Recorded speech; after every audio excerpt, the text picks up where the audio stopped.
Again, this is Steve Matthews, Social Media Director with the Trinity Foundation. I'm presenting a paper in Session 2 of the Trinity Foundation 2022 live stream. The title of my paper is Your Land, Strangers Devoured in Your Presence, Antichrist Destructive Doctrine of Immigration. Your country is desolate. Your cities are burned with fire. Your land, strangers devoured in your presence, and it is desolate as overthrown by strangers. These words of the prophet Isaiah are taken from the very beginning of the book that bears his name. Israel was a nation founded on the Word of God, yet by the time Isaiah began to write in the 8th century BC, it had gone badly astray. So much so that the southern kingdom of Judah faced what today we would call an existential crisis. That is, the continuation of Judah as a nation was in doubt. The combination of internal corruption and external military pressure threatened to bring the nation to an end. There are, as you're aware, any number of modern English translations of the Bible. Some of them are not really translations at all, but paraphrases. The New King James Version is the best of the modern translations. I use it myself and would not hesitate to recommend it to others. But I must confess that I have a great love for the King James or Authorized Version of the Bible, and I'm very happy to use it when the opportunity presents itself. For our purposes today, dealing as we are with the Roman Church state's destructive doctrine of immigration, I'm pleased to say that the King James Bible provides the best translation of Isaiah 1:7, the verse just quoted. I'll use it here. Your land, strangers devour it in your presence, reads the Authorized Version's translation of Isaiah 1:7. When I hear the Authorized Version's translation of this verse, it does something to me. It makes my ears perk up a bit. It rivets my attention. Now, the translators could have rendered this verse, strangers devour your land in your presence, and it would have been perfectly good English. That's the way we normally talk. English is what's called a subject-verb-object language. That is, in English, the subject of the sentence usually comes first, then the verb or the action word, and finally the object on which the action is performed. One example is, Billy threw the ball. Here, Billy is the subject performing the action. Threw is the verb telling us which action Billy performed, and the ball is the object that received the action. But what if I were to say, the ball, Billy threw it? That sentence has the same meaning as Billy threw the ball, but the emphasis is different. Your attention is drawn to the ball in a way that normal English word order would not draw it. The Authorized Version's translation of Isaiah 1:7 grabs our attention for the same reason. It puts the object, your land, in the emphatic first position in the clause. But the Authorized Version is not the best translation of this verse simply because it puts the emphasis on your land. The Authorized Version is the best translation because it does the best job bringing into English the original force of the prophet's words in Hebrew. For that's exactly how Isaiah wrote it. He put your land in the emphatic first position in its clause. And putting your land in the first position of the clause had the same effect in the original Hebrew as it does in the Authorized Version's translation. It got people's attention. The land promised to the Hebrew nation by God, the land flowing with milk and honey, the land where the Israelites had lived for centuries. It was this land that was being devoured by strangers. But what does it mean for the land to be devoured by strangers? Edward Young's comments on this verse are helpful here. Young understands your land as the fruit of the land, what we would call the land's economic output. And why were strangers devouring Judah's land? As Isaiah makes clear, it was because of Judah's sin that this was happening. In an earlier verse, Isaiah had described Judah as a, quote, sinful nation, end quote, and one that had, quote, gone away backward, end quote. That is to say, not only had the men of Judah veered off course, but they were going 180 degrees in the opposite direction from which they should have been going. Isaiah details their many sins throughout the rest of chapter 1. And not only were strangers, the Hebrew word translated strangers could also be rendered foreigners, devouring Judah's land, but they had insult to injury. They were devouring the land, quote, in your presence, end quote. In English, we have the saying, in your face. When I do something in your face, not only am I harming you, but I'm insulting you as well. I'm saying, in effect, you're so weak and cowardly, I'm going to double dog dare you to stop me, but I know you won't. Now, if I have respect for someone who I know might fight back, and if I seek to do him harm, I'll do it behind his back. I won't do it to his face. But the strangers were devouring the fruits of Judah's land, and they had no respect for Judah. Judah was weak spiritually and morally, and was thus unable to defend itself against the pillaging and insults of these foreigners. The foreigners knew it, and so did the men of Judah. There is, in my opinion, a parallel between Judah's situation in Isaiah's day and the condition of the United States in the early 21st century. Like Judah, America was founded on biblical principles. It was the Puritans who brought Reformed Christianity to the New World, and this set the pattern for what would later become the United States. Quote, "In the beginning, all America was Protestant, and 98% of the people," end quote, wrote John Robbins in his Trinity review, Rebuilding American Freedom in the 21st Century. In his book Ecclesiastical Megalomania, Robbins quoted German historian Leopold von Ranke, who called John Calvin the, quote, "virtual founder of America," end quote. In a speech given on August 1st, 1776, Samuel Adams remarked, quote, "Our forefathers threw off the yoke of popery in religion. For you is reserved the honor of leveling the popery of politics. This day, I trust, the reign of political Protestantism will commence," end quote. But like Judah, who had gone away backward, America in time began to forget the Lord. The churches that faithfully proclaimed the gospel in colonial times began to go apostate in the 19th century, and at least the so-called mainline Protestant denominations were almost entirely apostate by the end of the first half of the 20th century. Think of the complete capture of the mainline Presbyterian Church in the 1920s and 1930s by the liberals, despite the best efforts of J. Gresham Machen and others. As a result of this capture, a church that once gloried in the gospel of Jesus Christ now glories in same-sex marriages. In Deuteronomy 28, the Lord lays out in stark terms both the blessings the Israelites will receive if they obey the voice of the Lord, and the curses they can expect for disobedience. In verses 43 and 44, we read this, quote, "The stranger that is within thee shall get above thee very high, and thou shalt come down very low. He shall lend to thee, and thou shalt not lend to him. He shall be the head, and thou shalt be the tail." End quote. If the Israelites were punished by the Lord for their apostasy, and I take it that the disastrous picture of Judah Isaiah paints in chapter 1 of his book is a fulfillment of the curses outlined in Deuteronomy 28, what about Protestant America? Can we expect anything different? Perhaps the unbelief of American Protestant churches explains the rise of political Romanism in America. In 1928, Al Smith, a longtime member of Tammany Hall, New York City's famously corrupt Democratic political machine, became the first Roman Catholic to run for president. Despite the apostasy of America's Protestants that was well underway by 1928, the notorious Auburn affirmation, for example, dated from 1924, Smith's candidacy still managed to cause quite a stir. Smith's Catholicism was famously challenged by Charles C. Marshall in The Atlantic in an article titled "An Open Letter to the Honorable Alfred E. Smith." Marshall expressed the concerns of many that the dogmas of Rome were irreconcilable with the Constitution a president must support and defend. Marshall was right to be concerned, for the economic and political thought of the Roman Church state, as well as the claims of the papacy, cannot be squared with the Constitution. This John Robbins demonstrated in his book Ecclesiastical Megalomania. Al Smith lost the 1928 election to Herbert Hoover, but 32 years later, in 1960, John F. Kennedy would go on to become America's first Roman Catholic president. But even in 1960, America's Protestants still showed enough discernment to be concerned at the prospect of a Roman Catholic in the White House. Kennedy famously gave a speech to the Greater Houston Ministerial Association, the purpose of which was to convince Americans concerned that Kennedy's Catholicism would lead him to follow the Pope and not the Constitution. According to an article in Politico, the ministers gave Kennedy a standing ovation at the end of his speech, which underscores the weakening of Protestant discernment from 1928.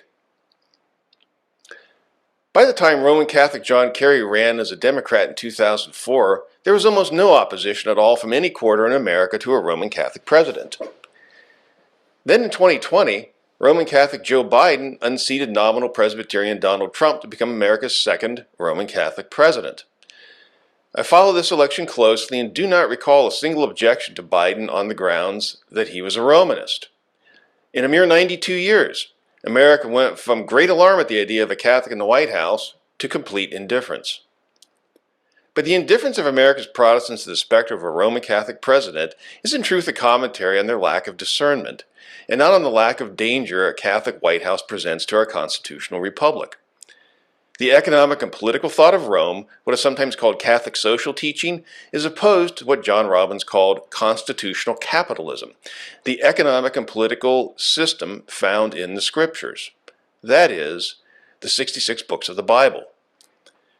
Globalism, socialism, gun control, climate change, attacks on free speech, social justice, critical race theory, as Tom Juditis just talked about, and the homosexual transgender movement are just some of the issues Rome uses to attack the liberties of the American people. But there is another issue in which Rome is deeply involved, one that poses an existential threat to America, yet Rome's involvement in it is almost completely unknown to the public. That issue is the main subject of today's talk, immigration. It may come as something as a surprise to many people to hear that Rome is at the very heart of America's ongoing immigration crisis. While Joe Biden's policy is the proximate cause of this immigration disaster, what is not appreciated is that the Biden administration's immigration practice is really the practice of Rome's destructive immigration doctrine, which itself is based on the false theology and philosophy of the Roman Church state. But despite Rome's involvement, both theoretical and practical, in America's immigration mess, almost no scrutiny is brought to bear on Rome's role. In his book American Democracy and the Vatican, Population Growth and National Security, Stephen D. Mumford went into some detail on how Rome successfully suppresses criticism of itself. Wrote Mumford, quote, "Every city editor in the United States knows of the unofficial Catholic censorship of American news, but almost all publishers avoid discussion of the phenomenon out of fear of reprisals. The Church frequently succeeds in intimidating the most powerful newspapers by using organized protest and boycott, even though in many cases the facts suppressed have great social significance." But despite the Church state's best efforts, some truth does manage to leak out to the public. One example of this is from former Trump administration official Stephen K. Bannon's comments to the Washington Post in September 2017, shortly after he resigned from the Trump White House.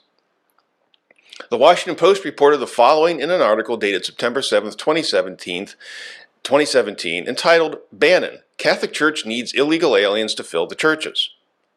Quote, "Stephen K. Bannon, President Trump's former chief strategist, lashed out at leaders of the Catholic Church in the United States who condemned the president's recent decision to phase out an Obama-era program that has allowed nearly 800,000 undocumented immigrants who were brought to this country as children to gain temporary legal status.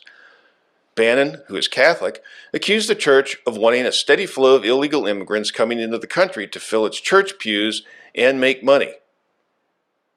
Said Bannon, unable to really come to grips with the problems in the church, they need illegal aliens. They need illegal aliens to fill the churches, Bannon said in an interview with Charlie Rose that will air on 60 Minutes on CBS on Sunday. It's obvious on the face of it. Bannon added, they have an economic interest. They have an economic interest in unlimited immigration, unlimited illegal immigration. End quote. A Newsmax piece dated June 17, 2018 reports Bannon making a similar statement. Quote, the Pope more than anybody else has driven the migrant crisis in Europe, declared Bannon, who is Catholic. The Catholic Church?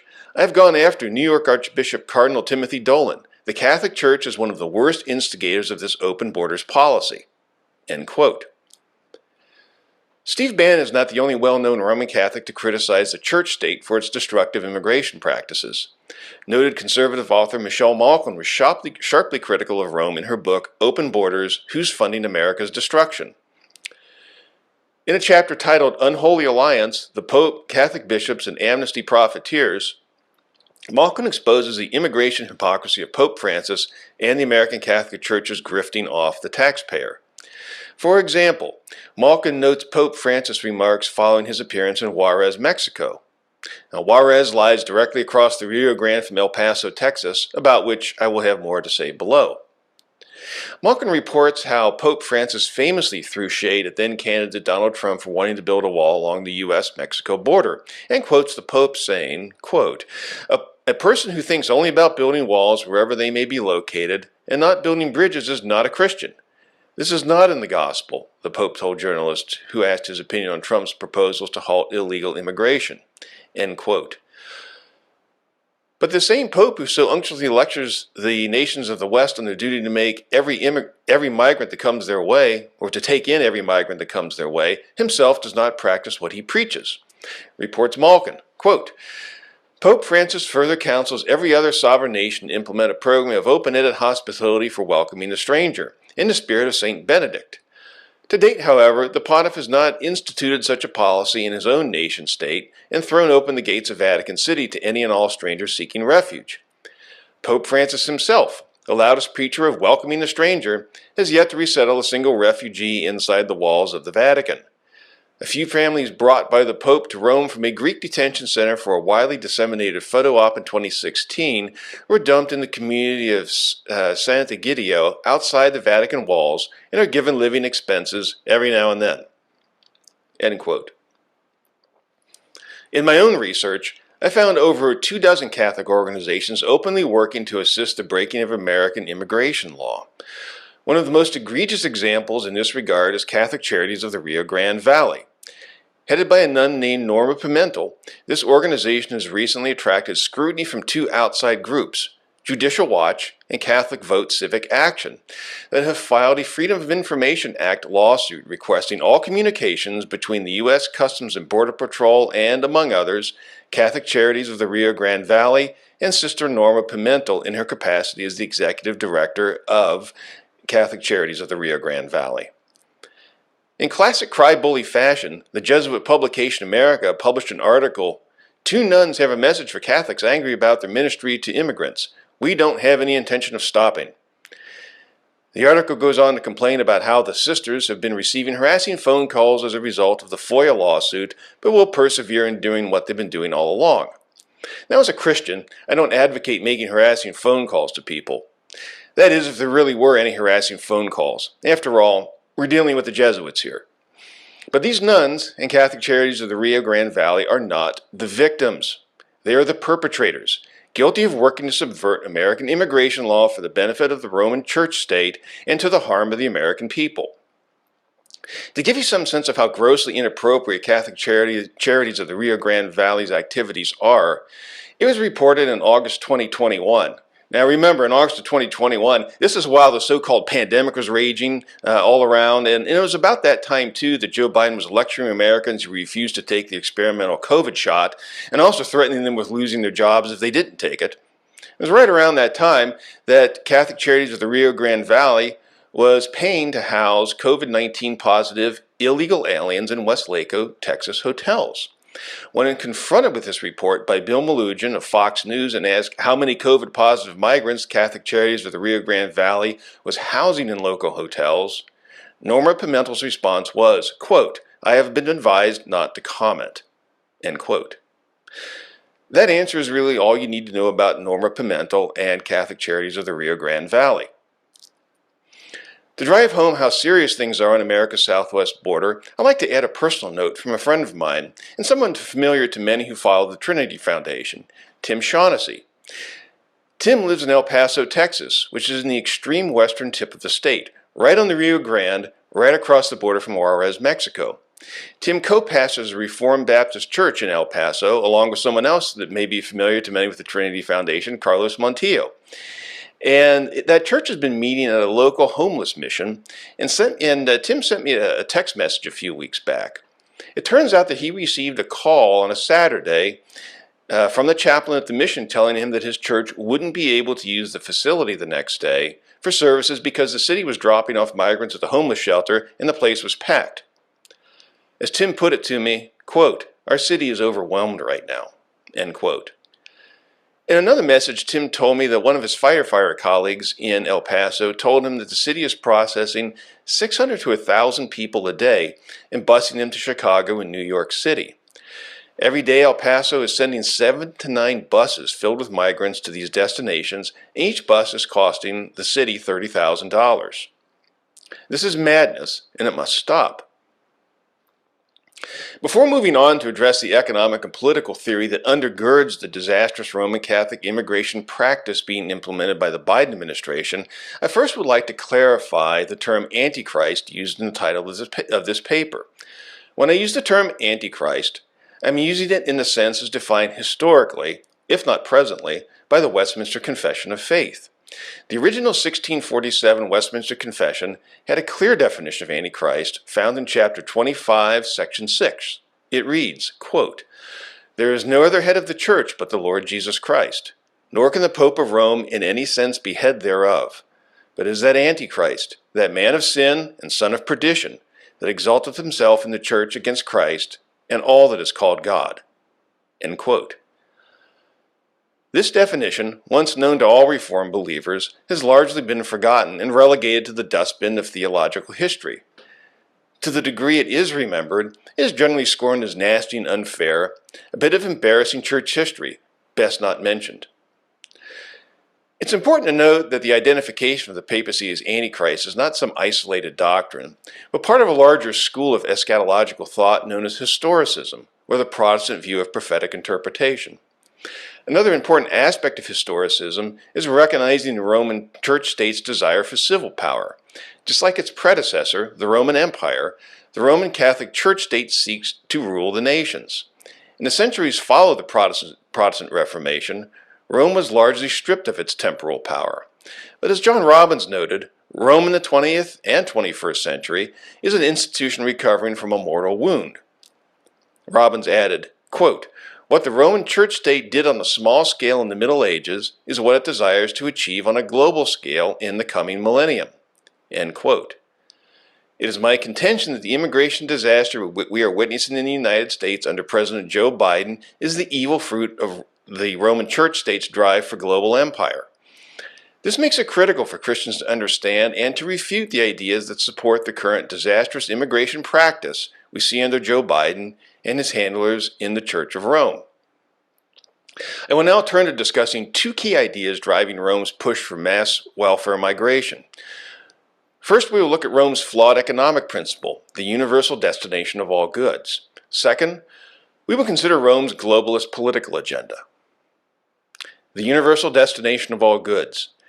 In his book Ecclesiastical Megalomania, the economic and political thought of the Roman Catholic Church, John Robbins argued that the Thomistic principle of the universal destination of all goods is so important in Catholic thought that all other rights are subject to it.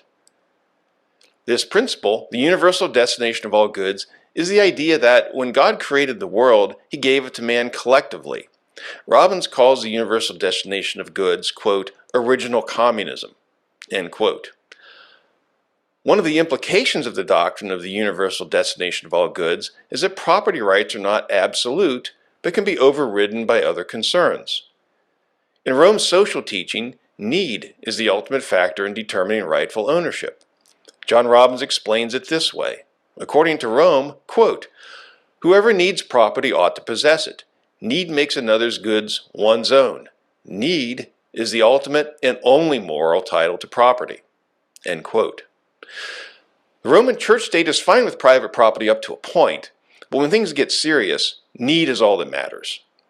If your neighbor needs something and you have surplus of what he needs, he can take it. It's neither a sin nor a crime for him to do so. Robbins quotes Pope Paul VI writing in his encyclical on the progress of peoples. Quote, "Each man has therefore the right to find in the world what is necessary for himself."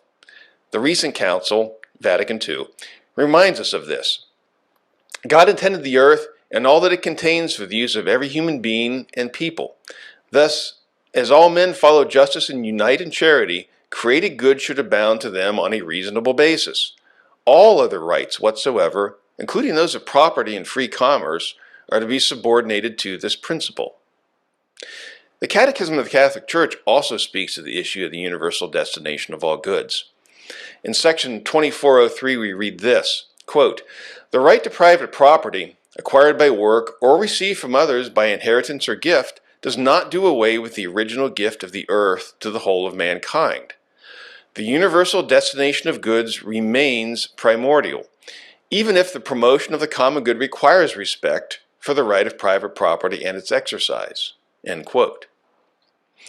And in section 2406 of the Catechism of the Catholic Church, we read this, quote, "Political authority has the right and the duty to regulate the legitimate exercise of the right to ownership for the sake of the common good." End quote. So if the Roman Catholic Church and the political authority doesn't like the way you're using your property, well, they can take it from you. Continuing, the term common good is frequently used in official Roman Catholic documents and is a term that John Robbins described as, quote, "the great fiction used by the Roman Church state to justify government control of society and economy," end quote.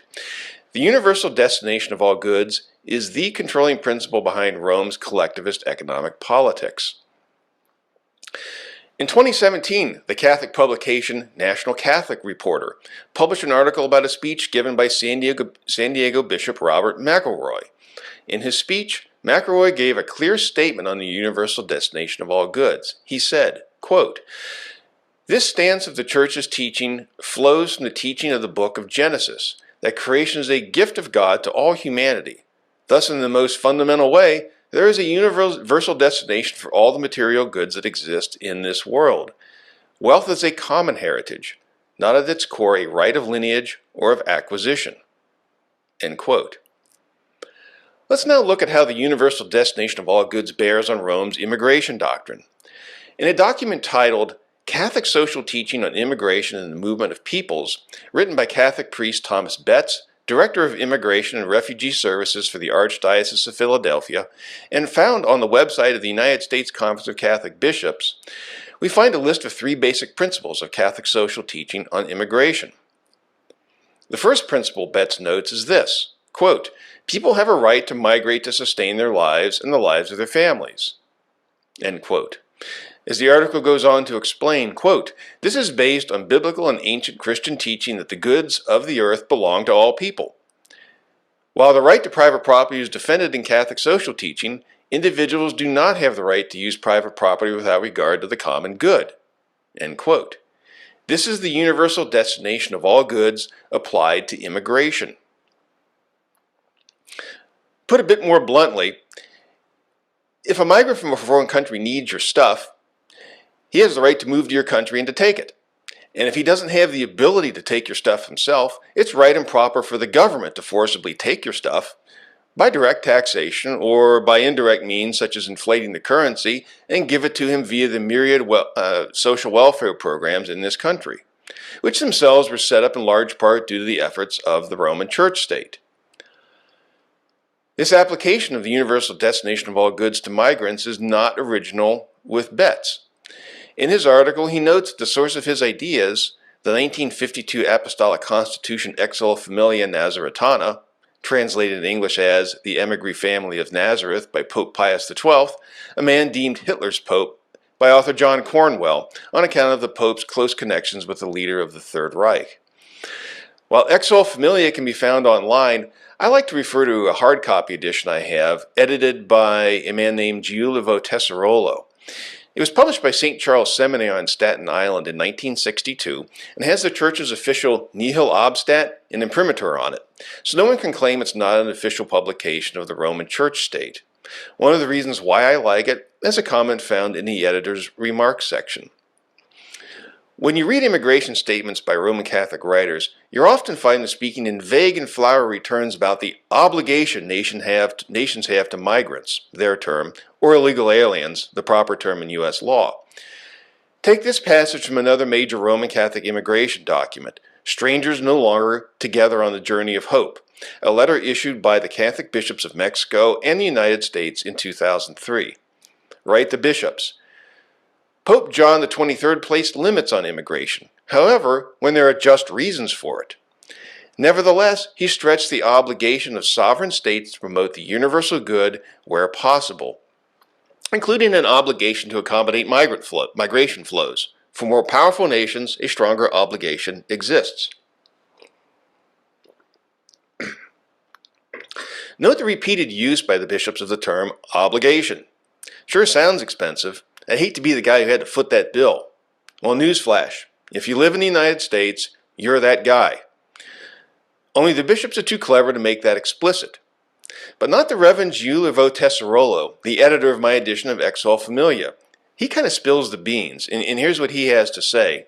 Quote, "In undertaking this work, I took cognizance of a significant social fact of our time, that, due to enormous financial implications, the phenomenon of immigration will find some relief only in the English-speaking countries.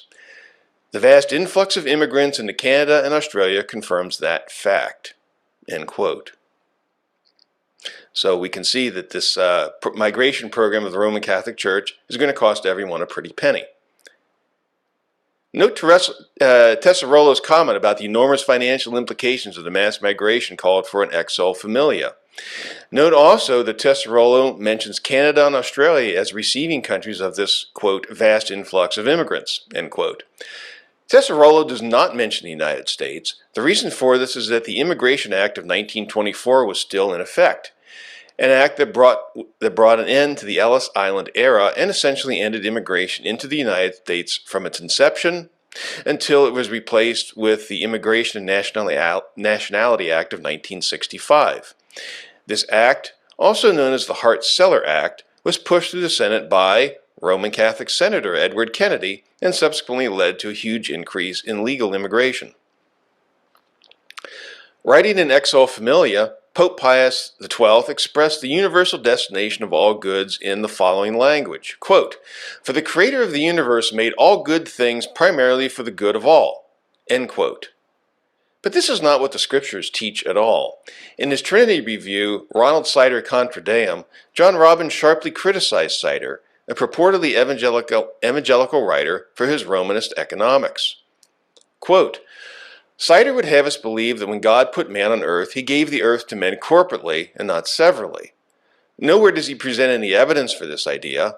I would also add, nowhere does the Roman Catholic Church really present any evidence for that idea either.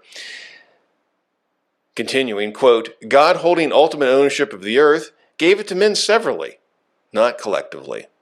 The argument for this may be found in the works of 17th century Christian thinker Robert Fillmore, of whom, presumably, Sider has heard. God is not, as Sider believes, impartial. He does not have the same loving concern for each person he has created. God does not intend for the earth's resources to be husbanded and shared for the benefit of all. On the contrary, he prefers certain persons above others. He loves Jacob and hates Esau. He ordered the Israelites to destroy the Canaanites. His remnant is the apple of his eye, and he governs the universe for the particular good of the church. Sider offers no proof for his global egalitarianism for a very good reason.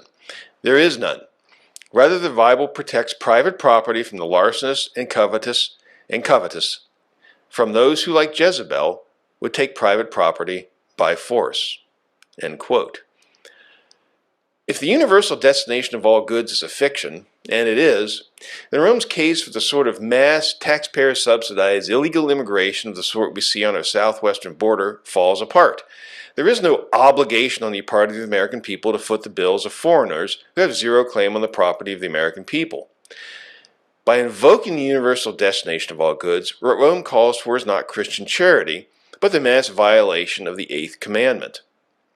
But as devastating as the refutation of the universal destination of all goods is to Rome's case for flooding our nation with welfare migrants, we're not yet done critiquing Antichrist's destructive doctrine of immigration. Let us now turn to Rome's equally flawed globalist politics. Globalism.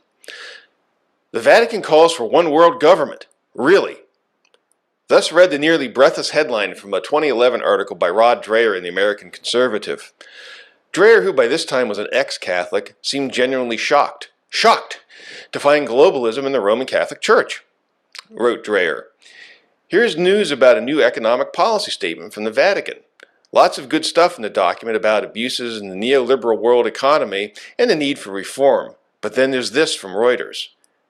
The Vatican called for the establishment of a supranational authority with worldwide scope and universal jurisdiction to guide economic policies and decisions."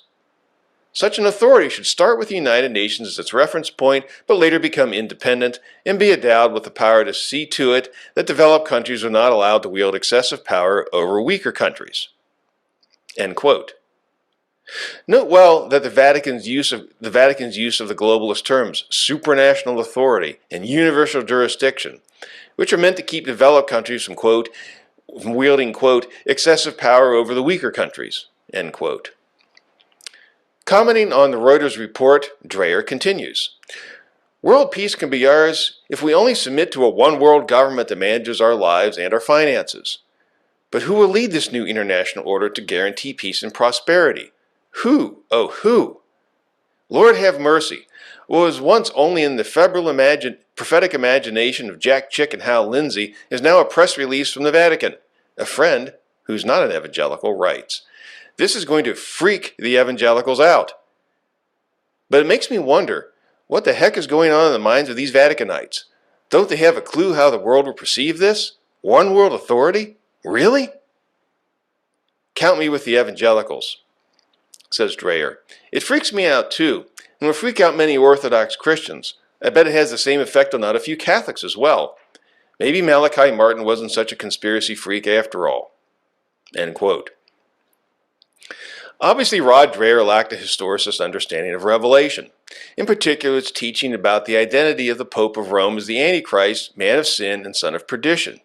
Had Dreher read Revelation with historicist glasses and understood a short article on the Vatican's website about the papal tiara, he would not have had to ask the question, who, oh who, would lead the one world government proposed in the Vatican's press release?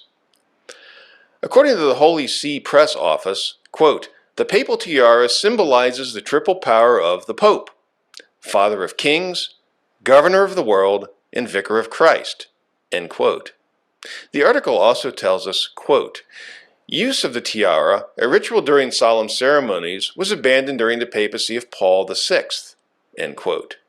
But while we are told that the use of the tiara has been abandoned, we are not told that the popes of Rome have abandoned their claims to the triple power symbolized by the tiara. Semper Fiatum, always the same as the motto of Rome. And at least in this case, we should take Rome at its word. The question now before us is this: how do the megalomaniacal claims of the popes of Rome to rule the world tie in with Rome's destructive doctrine of immigration? To answer this question, let us return to a document we've already looked at, Catholic Social Teaching on Immigration and the Movement of Peoples by Catholic priest Thomas Betts.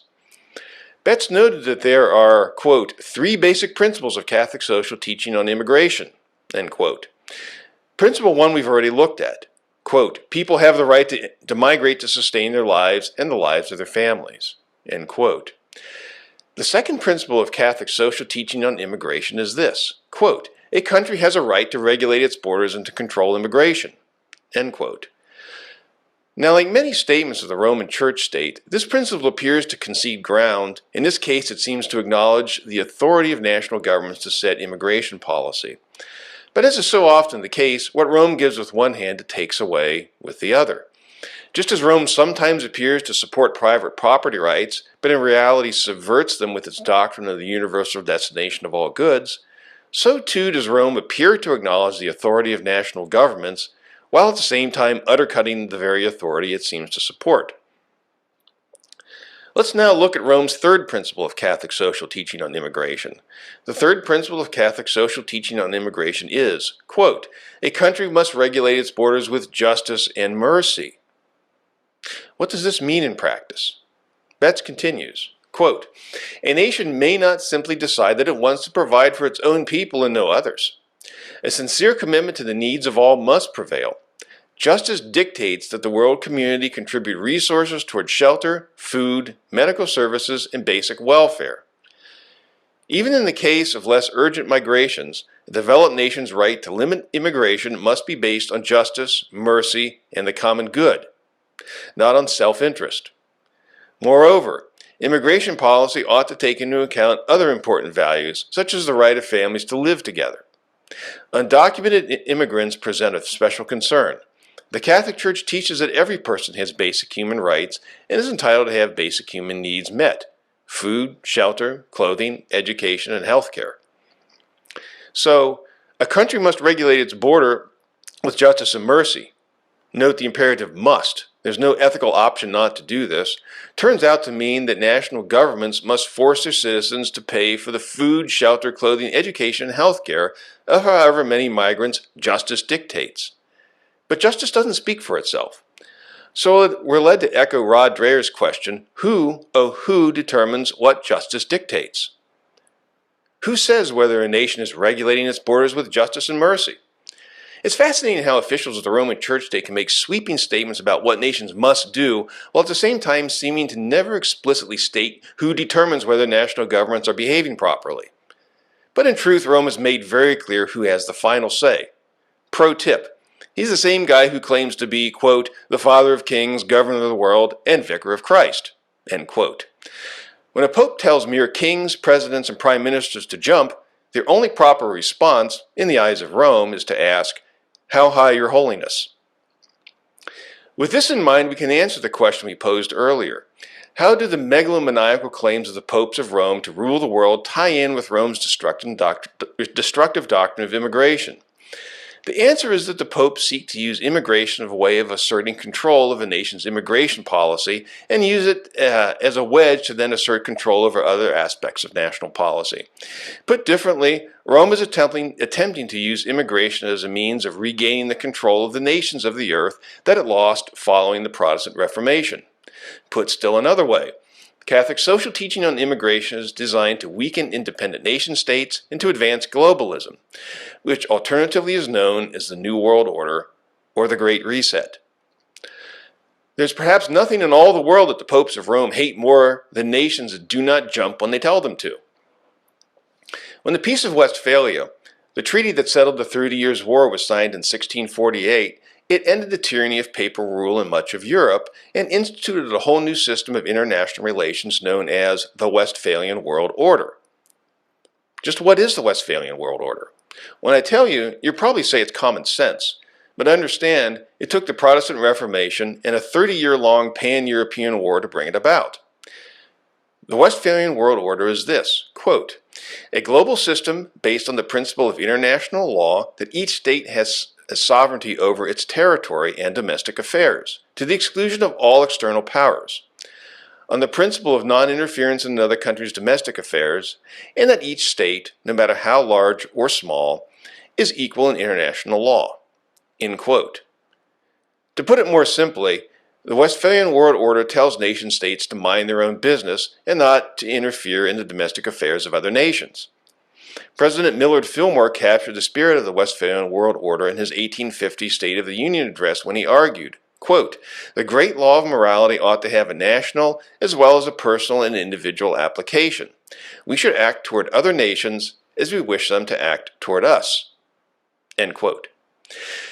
As you may expect, Innocent X, the Pope at the time of the signing of the Peace of Westphalia, did not appreciate having his authority in international affairs so greatly reduced. The papal antichrists love lording their power over the nations. Writing in his papal bull Zelo Domus Dei, Zeal of the House of God, Pope Innocent X thundered that the Peace of Westphalia was, quote, null, void, invalid, iniquitous, unjust, damnable, reprobate, inane, empty of meaning and effect for all time, end quote. As the saying goes, now tell us what you really think. Some have argued that the Westphalian World Order, in which each nation-state is treated like a legal person in international law, is not a necessary deduction from the Scriptures. But in the opinion of this author, the Bible does imply such a system of international relations. Consider that it was the Lord himself who broke up the first globalist empire when he scattered the people at the Tower of Babel. Why did the Lord do this? The Apostle Paul gave one reason in his famous Mars Hill address. Said Paul, quote, and he, that is God, has made from one blood every nation of men to dwell on all the face of the earth, and has determined their pre-appointed times and boundaries of their dwellings, so that they should seek the Lord, and hope that they might grope for him and find him. End quote. Note well, God divided the world up into nations, quote, so that they should seek the Lord, end quote. It seems there's something about worldwide empires that make men more impressed by their own accomplishments than with their creator. Perhaps limiting the power of human government helps drive men to seek God. Now, the phrase, every nation of men, can be understood to mean what today we would call people groups, rather than nation states in the Westphalian sense. But what is a nation state if not the political expression of a people group? If we accept that definition of nation state, then the Westphalian world order serves the purpose of God as a means of helping men to seek the Lord rather than relying on their own strength and cleverness or being overly impressed with their own accomplishments. The Westphalian world order also helps serve as a bulwark against tyranny, as it sets up multiple competing centers of power in contrast with an empire in which a central authority dictates what everyone should think and how everyone should live. It was mentioned above that the logic of Rome's three basic principles of Catholic social teaching imply that the Pope of Rome will have the final say in determining whether a nation is regulating its borders with justice and mercy. In effect, this allows the popes to override the decisions of a nation's elected officials in favor of Rome's own policies, meaning that Antichrist, not Congress, not the president, and not the American people, is in charge of American immigration policy. This is globalism. This is the New World Order. This is the rise of Antichrist. There are many examples of Pope Francis attempting to impose the church-state's costly and destructive welfare migrant agenda on the nations of the world. Recall that Giulio Tesserolo admitted to the enormous cost of the Church's migration policy called for in Pius XII's apostolic exhortation Exsul Familia. A cost is paid for by national governments robbing their own citizens to pay for the, quote, food, shelter, clothing, education, and health care, end quote, of foreign migrants. One example of this phenomenon is from recent U.S. history. In response to the 2014 invitation from then Speaker of the House John Boehner and Minority Leader Nancy Pelosi, both of whom are Roman Catholics, Pope Francis came to the United States in September 2015 and became the first pope to address Congress. During his speech, he lectured Congress, and by extension the American people, that they must, quote, not be taken aback, end quote, by the numbers of illegal aliens coming across our border, whom the church-state social teaching obligates the American people to support with their tax dollars. Francis attempted to cloak his call for robbing the American people in Christian language by appealing to the Golden Rule. But government welfare is not Christian charity. Christian charity is the voluntary giving of one's own things. Government welfare is the forcible taking from one man and the giving of his property to another. It would seem as if Pope Francis got his wish with the inauguration of President Biden, whose policies immediately began to flood America with illegal aliens almost as soon as he took office, a flood which shows no sign of abating nearly 2 years later. Hungary is another example of a Rome targeting a nation with its destructive doctrine of immigration. So far, it is one of the few nations in the world to successfully resist the church-state's demands to allow mass welfare migration, and the reason for its success is, in my opinion, due to the Calvinism of Hungarian Prime Minister Viktor Orban. It's not widely known that Orban is a Calvinist, and it is his Calvinism that drives his understanding of his role as head of state. Orban has the now nearly unheard of idea that his job as head of state is to manage the affairs of Hungary for the benefit of the Hungarian people, and not for the globalists who seek their destruction. In short, Orban is among the few world leaders who believes the principles of the Westphalian world order, and this is the reason he is hated by the Western globalist elite. Naturally, Orban's views on the role of the nation-state put him at odds with Pope Francis on the issue of immigration. In September 2021, Pope Francis visited Hungary and, as he did in the United States in 2015, he proceeded to lecture Hungary on its need to, quote, extend its arms toward everyone, end quote. Put in less metaphorical terms, Francis was demanding that Orban allow Hungary, a nation with a long Protestant heritage dating back to Jan Hus in the 15th century, to be overrun with Muslim migrants and to force the Hungarian people to foot the bill for their own and for their nation's destruction in the same manner as many other European nations have done. Orban's successful resistance to the Pope's demands that he destroy Hungary with a Muslim welfare migrant flood is one of the few encouraging examples of Christian statesmanship in an otherwise very dark time. Here in the United States, we daily witness the practice of Rome's destructive immigration doctrine, a doctrine that has been put into effect by a Roman Catholic president with close ties to the Jesuits. May the Lord grant His people in the United States the eyes to see what is being done to them and the wisdom to take effective action to put a stop to the evil and destructive immigration policies of the Roman Church state and of Antichrist.